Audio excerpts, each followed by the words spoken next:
Covid के इस दौर में देश के 5 राज्यों उत्तर प्रदेश, पंजाब, उत्तराखंड, गोवा और मणिपुर के विधानसभा चुनावों की तारीखों का ऐलान किया जा चुका है। चुनाव की तारीखों के ऐलान के साथ ही जिन राज्यों में चुनाव होने हैं वहां पर आदर्श आचार संहिता भी लागू हो चुकी है। आदर्श आचार संहिता के बारे में कहते हुए तो आपने सभी को सुना होगा, पर क्या आप जानते हैं कि आखिर ये आदर्श आचार संहिता क्या है और आचार संहिता लागू होने के बाद नेताओं और मौजूदा जनप्रतिनिधियों पर किस तरह की पाबंदियां लग जाती हैं?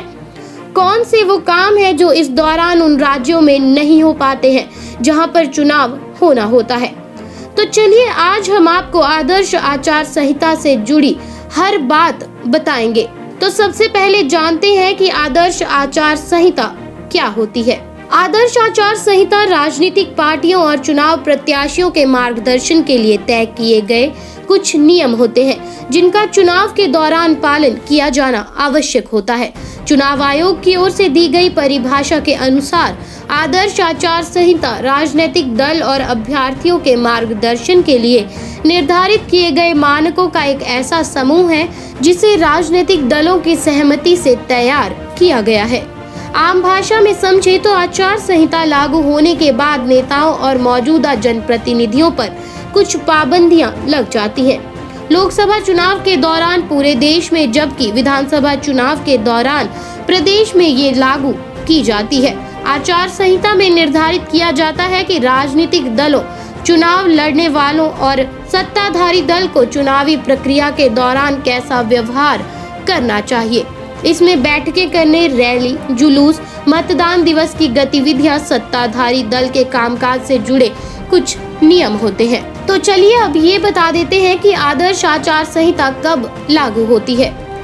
तो आदर्श आचार संहिता को निर्वाचन आयोग की ओर से निर्वाचन अनुसूची की घोषणा की तारीख से लागू किया जाता है और ये चुनाव की सारी प्रक्रिया के पूर्ण होने तक लगी रहती है। तो चलिए अब बात करते हैं कि इस दौरान जनप्रतिनिधि क्या क्या नहीं कर सकते हैं। तो सबसे पहले तो चुनाव आयोग के नियमों के अनुसार मंत्री अपने आधिकारिक दौरे को चुनाव प्रचार संबंधी कार्यों के साथ नहीं मिला सकते और न ही चुनाव प्रचार संबंधी कार्यों के दौरान सरकारी तंत्र या कार्मिकों का प्रयोग कर सकते हैं।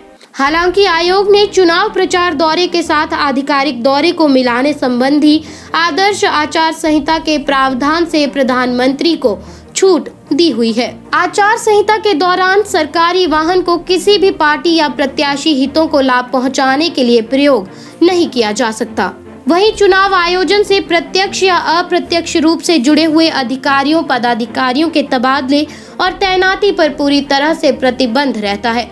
अगर किसी का ट्रांसफर करना भी है तो पहले चुनाव आयोग से इसकी इजाजत लेनी होती है। इसके अलावा खाली पदों पर भी कार्यभार नहीं दिया जा सकता। आचार संहिता के दौरान कोई भी मंत्री चुनाव की अवधि के दौरान किसी आधिकारिक चर्चा के लिए किसी राज्य या चुनाव क्षेत्र के निर्वाचन अधिकारी को नहीं बुला सकता है। हालांकि कुछ कानून व्यवस्था से जुड़े हुए मुद्दों पर विचार करना है तो बात अलग है। आचार संहिता के दौरान मंत्री अपने आधिकारिक वाहन केवल अपने आधिकारिक निवास से अपने कार्यालय तक शासकीय कार्यों के लिए इस्तेमाल कर सकते हैं। इनका चुनाव प्रचार में इस्तेमाल नहीं होता है।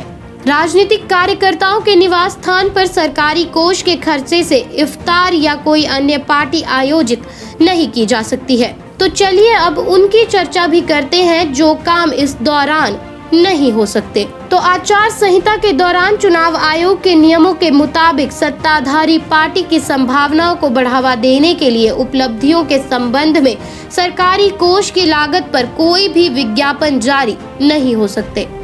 सरकार के होर्डिंग, विज्ञापन आदि के बोर्ड हटा दिए जाते हैं। इसके अतिरिक्त अखबारों और इलेक्ट्रॉनिक मीडिया सहित अन्य मीडिया पर सरकारी राजकोष के खर्चे पर कोई विज्ञापन जारी नहीं किया जा सकता। चुनाव के दौरान कोई भी जनप्रतिनिधि अनुदान या भुगतान नहीं कर सकते हैं। चुनाव की घोषणा से पहले जारी कार्य आदेश के संबंध में अगर क्षेत्र में वास्तविक रूप से कार्य शुरू नहीं किया गया है तो उसे भी शुरू नहीं किया जा सकता। ऐसे किसी भी क्षेत्र में जहां चुनाव चल रहे हैं वहां चुनावी प्रक्रिया पूर्ण होने तक MP, MLA, MLC स्थानीय क्षेत्र विकास फंड की किसी योजना के अंतर्गत निधियों को नए सिरे से जारी नहीं किया जा सकता है। कोई भी मंत्री या अन्य प्राधिकारी किसी भी रूप से कोई वित्तीय अनुदान या उससे संबंधित कोई वायदा नहीं कर सकते हैं। किसी परियोजना अथवा योजना की आधारशिला इत्यादि वो नहीं रख सकते। सड़क बनवाने, पीने के पानी की सुविधा इत्यादि उपलब्ध करवाने का कोई वायदा इस दौरान नहीं किया जा सकता। इसके अलावा सरकार या निजी क्षेत्र के उपक्रमों में तदर्थ आधार पर कोई नियुक्ति नहीं हो सकती। चुनाव अवधि के दौरान ऐसी योजनाओं के उद्घाटन घोषणा पर प्रतिबंध लगा रहता है, चाहे पहले से इसका काम हो चुका हो। संबंधित क्षेत्र में चुनाव प्रक्रिया के पूर्ण होने तक ऐसे मामलों पर कार्यवाही को अस्थगित किया जा सकता है और सरकार वहां अंतरिम व्यवस्था कर सकती है जहां ये अपरिहार्य रूप से आवश्यक हो। बता दें कि इसके अलावा चुनाव प्रचार को लेकर भी कई तरह के नियम तय किए जाते हैं और नियमों के आधार पर ही प्रत्याशी चुनाव कर सकते हैं। इन नियमों में गाड़ी का इस्तेमाल, लाउडस्पीकर, पोस्टर, बैनर, खर्च आदि से जुड़ी जानकारी शामिल होती है।